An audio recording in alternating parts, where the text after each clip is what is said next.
Greetings, everybody. This is Christopher Messina coming at you from the Messy Time Studios on the free beaches of Florida, the last free state in America. Joined in the studios today, coming at me from Houston, the second most free state in America, Texas, is David Blackmon, an author and experienced oil and gas executive and agent provocateur in the public square in the great tradition of Socrates. So, David, thank you for joining us again. Yeah, I don't think I quite rise to that level, but I appreciate the compliment. It's true. Remember, all Socrates said was he was a gadfly in the buttocks of the public state. So I don't know how much one could sink than that. I can take that. I qualify there. Exactly. So many things to cover, as we talked about in what we professionals call the green room. What is most top of mind for energy outrage? Pick a topic.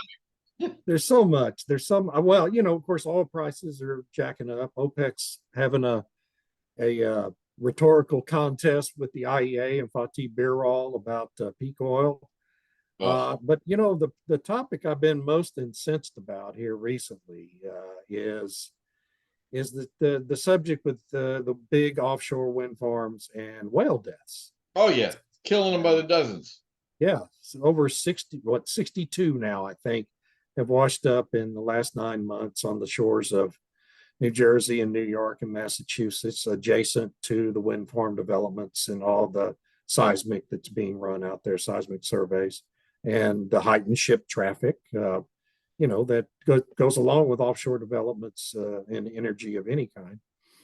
And I had kind of taken a very cautious approach to this issue up until I interviewed a young lady named Megan Lapp. I shouldn't call her a young lady. A lady named Megan Lapp, who was very experienced and an extremely. Everyone under 60 to me is young now, so. Well, no, she's young. She's a lot younger than I am. Put it that way. But she's very good at what she does. She's a spokesperson for the marine fisheries industries in the Northeast. I interviewed her for my podcast and just got absolutely incensed over this topic, very emotionally involved now. And Michael Schellenberger, of course, has gotten very involved with a new film that everyone should watch. These wind farms are a menace, frankly, in a lot of ways, not just killing whales, which the NOAA continues to deny any link, but it's obvious. The link is obvious and pretty well documented at this point. And the Biden administration continues to pretend there's no problem. And the latest thing, I've decided to just start posting almost a daily update on my Substack because I'm just so angry about it all. The latest thing they're doing now is there's a problem with the Pacific Coast wind farms off the coast of California, encroaching on a national marine reserve protecting endangered whale species spawning grounds off the coast of California. And this was a deal the federal government entered into with, guess who? An Indian tribe, the Chumash tribe of California and Oregon. And in the grand tradition of the United States government dealing with Native American tribes, the government is now going back on its deal, right, to protect the wind developers, one of whom happens to be an enormous Democratic campaign contributor who's contributed hundreds of thousands of dollars to the Biden campaign, Obama campaign, Clinton campaign, on and on and on. And now their solution to the encroachment was reported in the Washington Examiner yesterday on this marine sanctuary protecting the spawning grounds for endangered whale species is not to tell the wind developer, you're going to have to move your project a little bit to protect the whales. No, the solution they've offered is to cut out hundreds of square miles out of this marine sanctuary and renege on their deal with the Indian nation, the Chumash Indian nation. This is unbelievable. It is grotesque and a disgrace, and everything they're doing to protect these wind developers is a grotesque disgrace right now. And so people should be very angry. That's horrific. Up until now, this climate hysteria nonsense has been largely a victimless crime. It's cost us money. It's irritating. It's stupid. But now we're going to, well, someone sent around a related picture about these wind farms on land with the bodies of like 15 dead eagles in front of them. Oh, yeah. If these eagles were covered in oil, this would be on CNN 24/7. Oh, yeah. No question. No But question. we're killing them with wind farms, which is important because of carbon. And so carbon's dangerous. It is maddening. Is what I tell my children, and why when some people ask me, like, well, why do you get concerned about stuff like this? So all this is proof positive that ideas matter. One drunk idiot who had an enormous amount of time to spend in the British Library, paid for by the rich child of a British industrialist, Carl, his bad ideas have now killed hundreds of millions of people and ruined the lives of billions. So ideas matter. And this crap about carbon, it is incumbent upon those of us who understand this to no longer just kind of go along and be quiet. Like, now we're killing whales to put radically inefficient windmills in the ocean in incredibly deleterious, eroding environments, calculating the amount of energy that goes into mining the materials, which we still like, so we should do that anyway, but then making these turbines, installing them, and all of this activity generated more carbon to then prevent carbon. It is beyond insane. It's not even like it's silly anymore. It's not even marginally wasteful. It's destructive. And I don't know how we get people to wake up. I really don't. I don't either. I've always told people that I'm really not anti-wind and solar. Yeah. And I continue to not be anti-solar. But the more I learned about what offshore wind is doing, the more anti-wind I'm becoming. These projects are not needed. They are not necessary in any way, shape, or form at all. And and it's not just the whales, folks. They held a lease sale, the federal government, in the central part of the Gulf of Mexico, adjacent to Louisiana, a couple of weeks ago. And only one company bid and won a lease, 102,000 square acres in the middle of the Gulf of Mexico. What else is it in the middle of? It's in the middle of what is known as the migratory superhighway for more than 300 species of migratory birds. Brilliant. And the Interior Department itself, I found a slide deck presentation that was prepared by NOAA. And it admits that more than 3 billion birds, 3 billion migratory birds fly this route every year, going back and forth on their annual migrations. And these wind turbines now are going to be sited smack in the middle of this highway. Right in their flyway. Bang, bang, bang. They're just going to murder thousands and thousands of birds every year for energy we do not need. It's not necessary. And it's just, if it was needed, if there was a real true necessity for it, I wouldn't get so emotionally tied up in it. Sure, there are trade-offs in everything we do. It. Yeah, right. But we don't need it because we have all sorts of alternatives to it, right? We don't need lots better alternatives and more efficient and effective alternatives. So done correctly, that's what I find fascinating, is that people who you get a glance at it, you wonder, well, why? But if you look at the traditional constructed windmills that were mainly used for like grinding flour, like mechanical purposes, right? Wind energy harnessed for practical purposes, famously throughout Holland, using its pumps to take water over the dikes. Like, all that was very, first off, the height, the size, and the visibility meant that birds were any bird that slammed into it was probably mentally challenged. It was probably a good thing evolutionarily. But these vast spinning blades that are not, that as I understand it from the ornithologist I spoke with, I had a great one on the show actually. They're way too big. The birds don't perceive them. Right. And so it's just random chance that they slam into this, because there's nothing in nature that they would perceive, having evolved their sight in their brains, to see a 500-foot blade. There's just not a thing they see. And so, bam. And it's even worse in the offshore, because onshore, there's at least background. There's trees or mountains or some part of the landscape that provides a contrast. offshore, there's no contrast. There's nothing there to provide a contrast to the blades so that they can see on a them. clear sunny day. Never mind nighttime or cloud. Yeah. It's just, it's inhuman. It's it inhumane. is inhumane. But the thing with the whales and the birds, that reminds me of like the climate churches. I'm going to compare it to the climate church's Spanish Inquisition, right? Really? How did a religion based on turning the other cheek and loving your neighbor turn into, I'm going to torture you if you don't agree with the obscure doctrinal points regarding the Trinity? that makes no sense. No, it doesn't. It doesn't. Wow. And it is a religion. It's all a religious exercise at this point. And if you don't repeat the dogma reliably, they go after you as a climate denier and try to smear you. And just, I just had a group a couple of weeks ago called the Smog Blog attack me, do a smear piece on me. And I know, I was jealous. They haven't come after me yet. I've been trying so hard. I keep thinking the more I speak logic, the more certainly I will eventually be attacked. But eventually they'll come get you. I guess I'm not making enough noise. I'm trying, David. I'm trying. So that's the bummer side.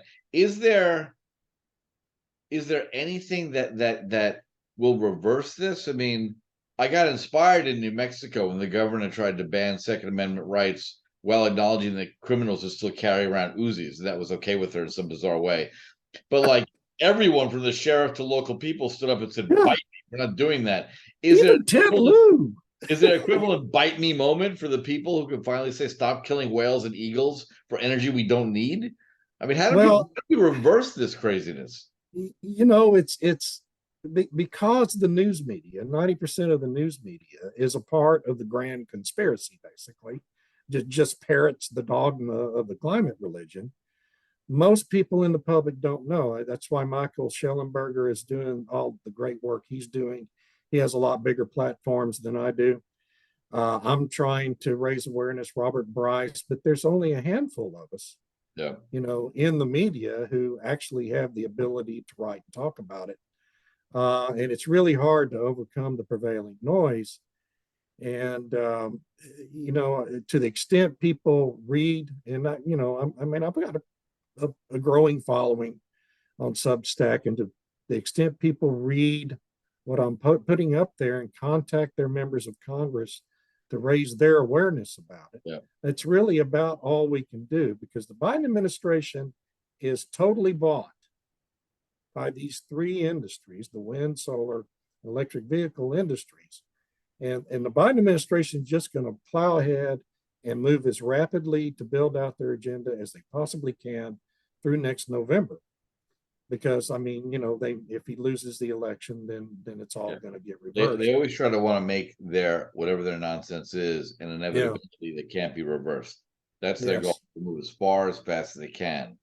Yeah. So it's a terrible situation with the media. The disinformation about energy that gets spread every day is just mind-boggling. And it's a really hard battle to fight, especially when the industries themselves, the oil industry and coal industry, don't even engage in any real way. And so, it's just, sometimes I wonder why I do it, frankly. Well, it's funny. It is a good question, and it certainly comes up. I mean, friends, family who, I'm happily running my business, and why do you bother? Because that degree of apathy is why we got into this trouble in the first place. Right. New York City has elected 2 disastrous mayors in a row because 11% of voters bothered to vote. If you don't show up, you embolden the professional political class who just does what they want, because they know that you're not, it kills me. And I don't know about you, but I had such high hopes for Mayor Adams. I don't know why. It's because you're not a New Yorker. That flake. Yeah, I'm not. He was the worst. But I just didn't think he could be anywhere near as bad as the previous guy, whose name I've already forgotten. Starts with a B. Well, no, his name is Warren Wilhelm Jr. And I don't know. Well, that's true. All these Marxists that changed their name to run for office. Barry Soetoro became Barack Obama. Yeah. Warren Wilhelm Jr. became Bill de Blasio, thereby besmirching Italian people, which annoys me. I don't get it. and he was a disaster. And and they reelected him. They reelected him. That's what I said to all my New York friends. Like, and we left the day he was elected. My wife and I were watching TV, and I watched the results come in. They elected an honest to goodness communist who bragged about going to Cuba for his honeymoon and supporting the murderous Sandinistas in Latin America. And I was like, we're done. We're out of here. We're leaving. Okay, 20 years of prosperity under Bloomberg and Giuliani. Restore order to the streets, fix things mostly. And then there were, 20 years, you got people in their 20s and 30s who thought Times Square was Disneyland, not a hooker-riddled heroin shooting den, which is what I remember as a child. So, and it's what it's going to turn back into. That's what it's turning back into. Yeah. So, they're busy. It's absolute madness. And when they reelected this idiot, you deserve it. Like the fact that it's still only like 13% of voters bothered to vote. So my only hope on the whales is that the environmental movement, which I largely support, got its support from cute, cuddly animals, right? So the new bumper sticker, which maybe actually I'm going to make and start selling: "Save the whales, ban offshore wind farms." Right? Save the whales. That sticker was on everyone's car. In the 70s and 80s, and that was very effective. And that's why they have cute pictures of pandas, right? They're killing but whales. Now we have to save the whales from people who claim to save the whales, right? I mean, we have to save the whales from them now. From them. It's crazy. It's tragic. It is crazy. So I don't know. It's good you've highlighted it. And I think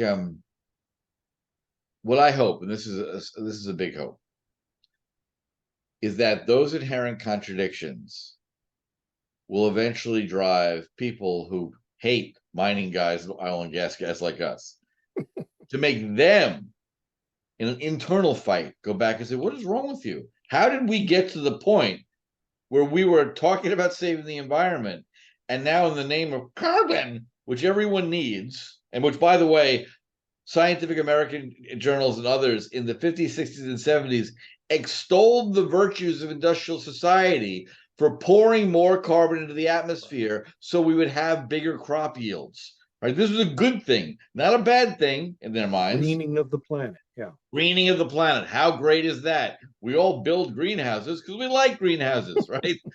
So there's not been a lot of kind of logical rigor. And one of the most fascinating pieces I saw was basically kind of the civil war in the environmental movement between logical people who said, well, if you really believe carbon is this horrendous, diabolical, existential threat, despite the fact that you're made of it, if you really believe that, the only answer is to be France and build a fleet of nuclear power plants.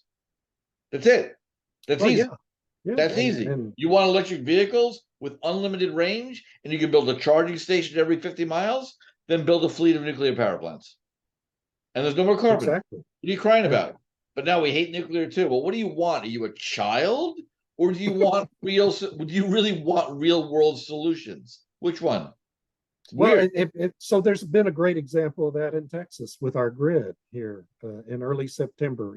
As summer was finally coming to an end, the last big heat wave we had, ERCOT came within, 1,000 megawatts of generation capacity of having to go to blackouts. And the reason for it was, as it was revealed a couple of days later, didn't have anything to do with power plants failing or anything like that. It had to do with a transmission line, 400-mile long transmission line, bringing wind-generated power from South Texas, from wind farms that are not necessary, not needed in any way, shape, or form, and should have never been built because it's not even a prime area for wind down there. Bringing that electricity to the Dallas-Fort Worth area, that transmission line got backed up and overloaded, and they almost had to shut it down. Wow. And if they had to shut it down, we would have had blackouts like we had in Winter Storm Uri. Well, what is the common sense, the practicality? Think of the line loss and 400 miles of transmission you're having in crazy. the What is generation the for South rate Texas along each wind mile? farm. Something insane, right? It's crazy. It's crazy. And you did that, and you allowed those projects to be built. The state, Republican-run state of Texas, by the way, so-called, allowed those farms to be built, subsidized the transmission lines to bring the power to Dallas, not to Houston, but to Dallas. right? Houston's 200 miles closer, still 200 miles away, instead of finding a way to build additional nuclear capacity, maybe expand Comanche Peak, which is 20 miles from Fort Worth, Right. Or build a new modular nuclear plant outside of Dallas. Instead, we built those wind farms that are just worthless. I mean, really worthless, and a blot on the landscape, instead of doing something sensible. I mean, Dallas and Fort Worth are in the middle of the Barnett Shale, the third largest natural gas reservoir known in North America. Yep. And instead of building another natural gas power plant, we built those wind farms and that transmission line. It's utter insanity. And this is a state run by Republicans, folks. Yep. This isn't California. So-called. Yeah. I well, I laughed in New York. I laughed and said, "Well, a New York Republican in Montana would be basically a Wiccan communist, right?" Right. So, it's all relative. What I would love, here's a proposal. I have proposed this, and of course, everyone who's in government doesn't like me and wishes I would shut up. In ancient Athens, when they decided to build the Acropolis, they chiseled the budget into stone for everyone to see. It takes a while, right? And then they updated it like some absurd period, like every month, right? So that's a lot of chiseling. A lot of chiseling, and probably a good government labor. But the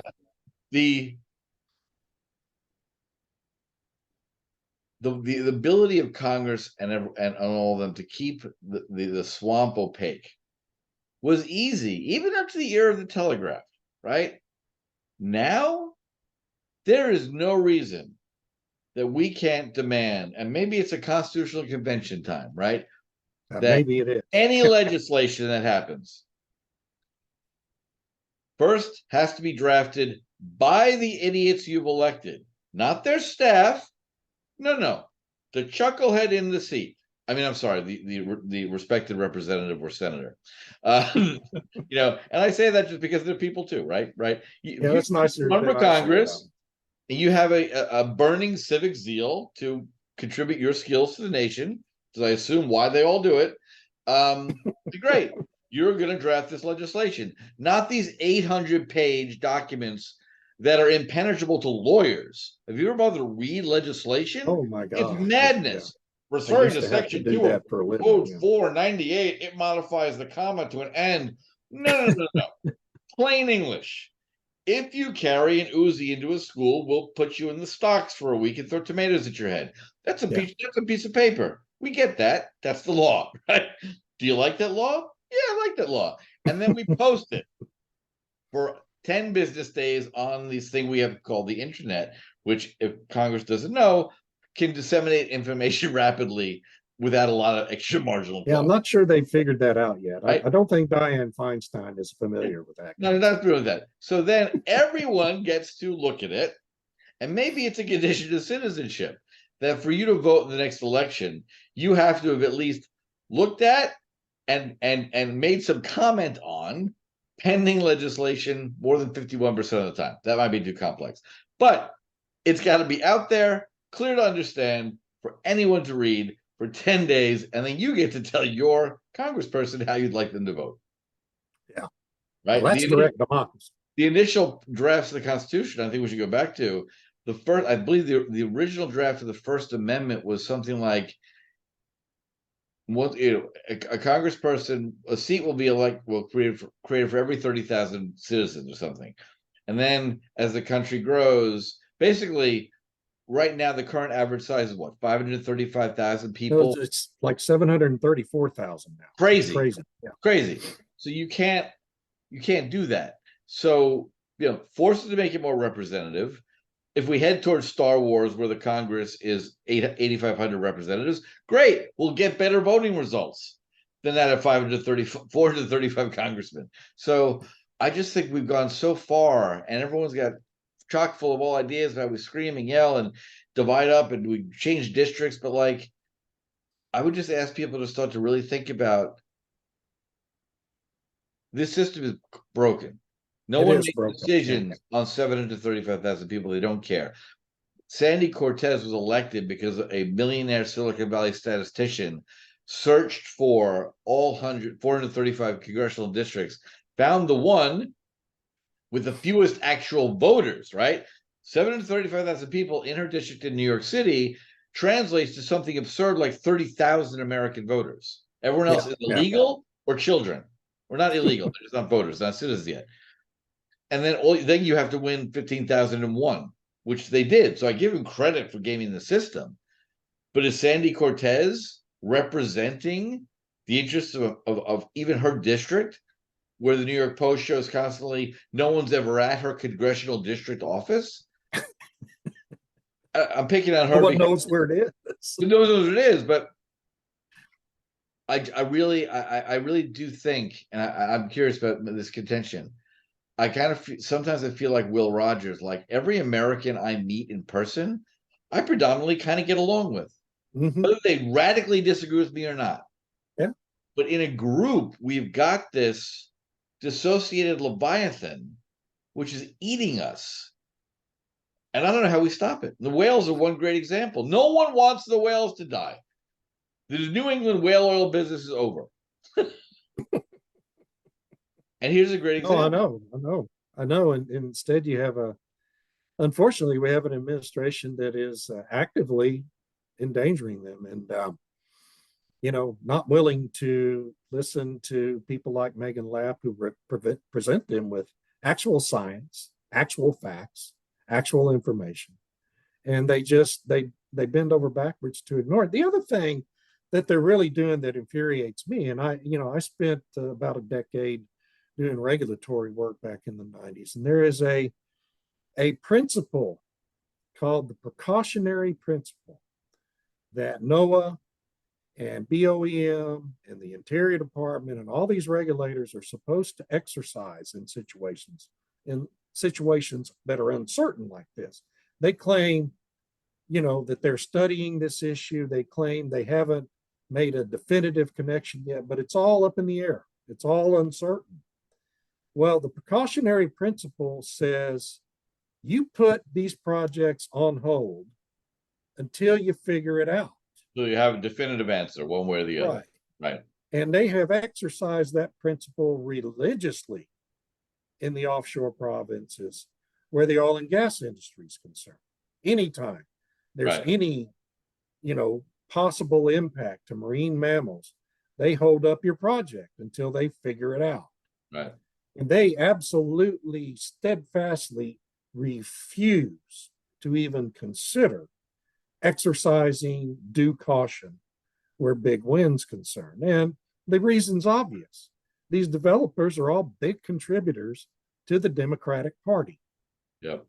And, this is tragic. It's really despicable what's happening. And everyone, again, I'm emotional about it. I realize that, but you should be emotional about it too, because these are very intelligent animals that we're just killing willy-nilly for energy we don't need. It's not necessary. It's not needed in any way, shape, or form. The dumbest whale is smarter than at least two senators I can think of.